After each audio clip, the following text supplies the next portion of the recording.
State emergency officials and the National Weather Service, NWS, have issued urgent warnings across Vermont as a dramatic temperature spike has transformed frozen waterways into volatile flood hazards. A combination of rapid snowmelt and breaking river ice has created numerous ice jams, leading to unpredictable flash flooding in several communities along the Mad, Missisquoi, and Lamoille rivers. After a period of deep freeze, temperatures in Vermont surged into the high 50s and low 60s Fahrenheit this week.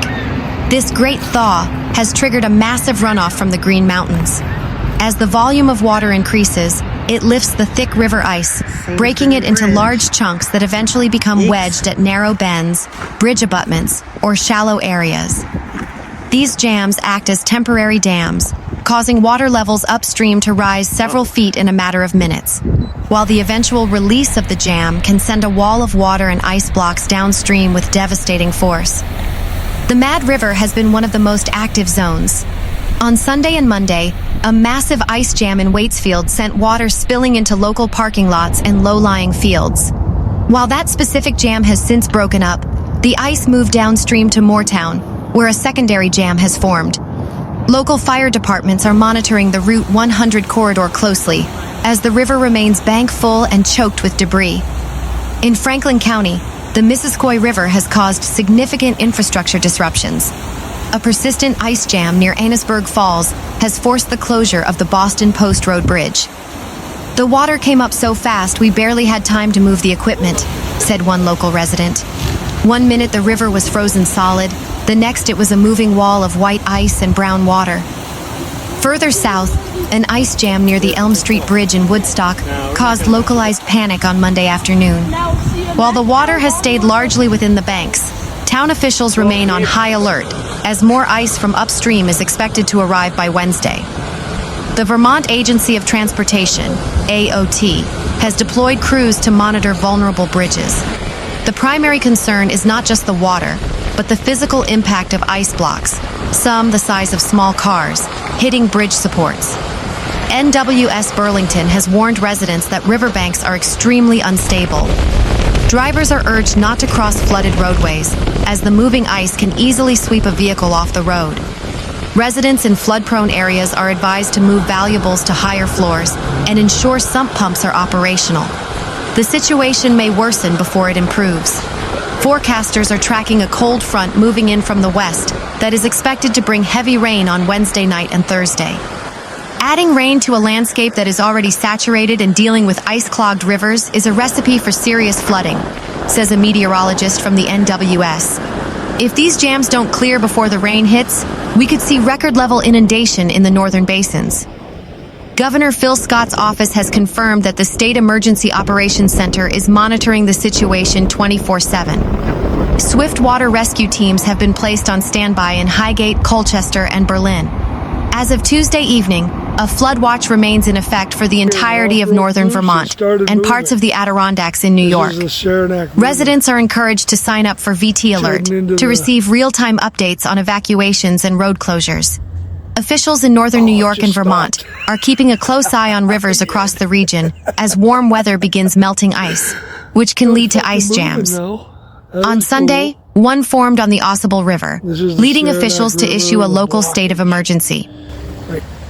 Clinton County Emergency Management Director Eric Day stood on the banks of the river in Ausable Forks on Sunday, taking video as an ice jam flushed out of the hamlet.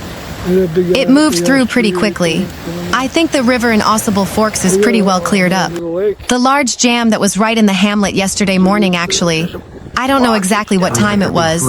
It moved downstream, and it did let out pretty quickly. Ausable Forks is where the east and west branches of the river meet, and ice jams that result in flooding are common. Town of J Deputy Supervisor Thomas McDonald says he has not heard reports of physical damage in the hamlet from Sunday's ice jam. When the East Branch came down, it was flowing very nicely all down through Upper JJ, and when it got to the forks in Ausable and hit the West Branch, that's where it jammed up. The water came up, of course, and flooded the lower parking lot of the Tops, and some flooding in the Jersey area and what we call the Intervale area. They're all low-lying areas, but I haven't heard of any flooding that got into homes or anywhere.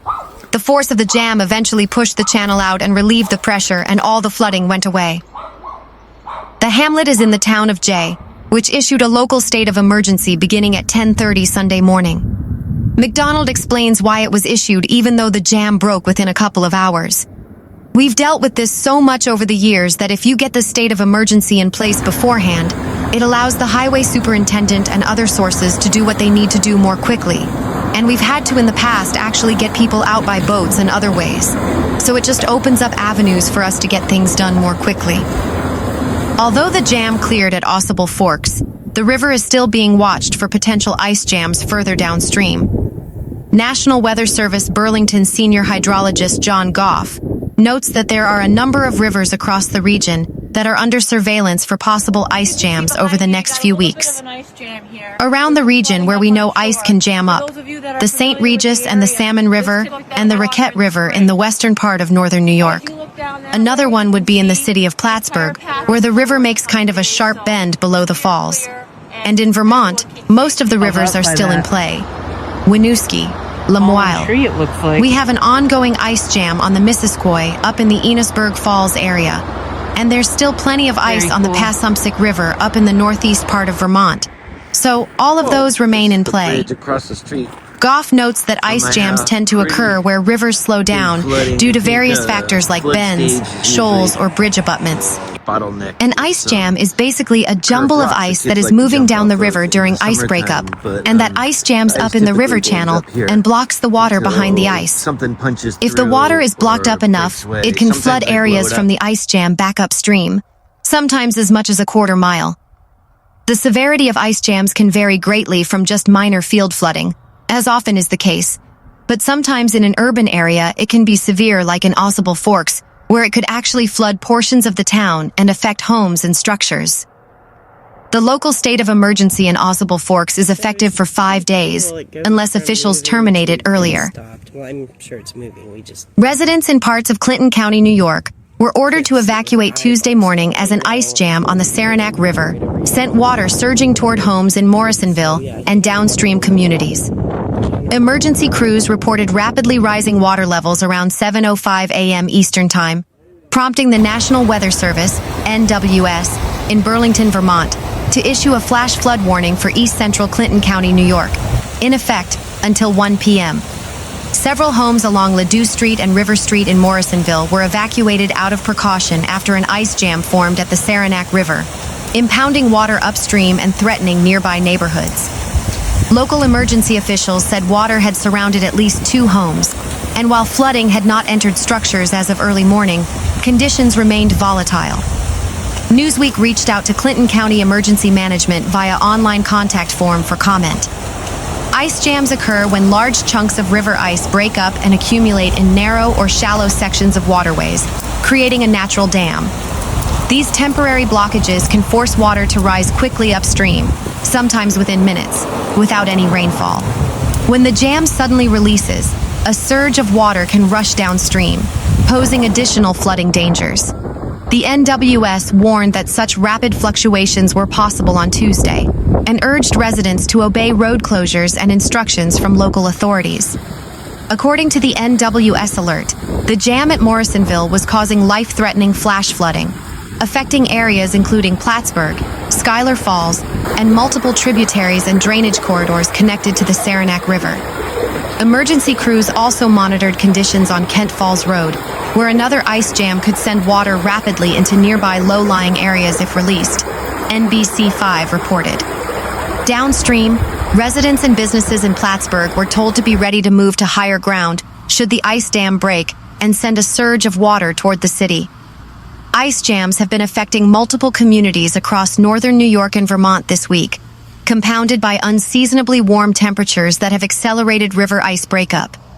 Meteorologists warned that additional ice-related flooding issues could persist into midweek as temperatures fluctuate and a storm system approaches. The NWS urged residents across the region to remain vigilant, avoid flooded roadways, and remember the safety rule: turn around, don't drown. Emergency responders continue to monitor the Saranac River and surrounding waterways for further changes throughout the day. Meanwhile, The town of Jay declared a local state of emergency yesterday amid concerns about ice jams and flooding in the area, according to the official proclamation. This emergency state was declared at about 10:30 a.m., Sunday, March 8th, and will continue for 5 days, unless it is sooner terminated or extended. During this period, town employees and departments must be prepared to monitor current conditions, mitigate storm impacts, and help impacted residents. Town of Jay officials and the Superintendent of Public Works are also authorized to contract any services deemed necessary. Vehicle drivers and pedestrians should take care and caution on roads during this period and follow any reported closures. Vermont may potentially have some ice jam impacts in the near future. Additional information about Vermont impacts can be found in the video below.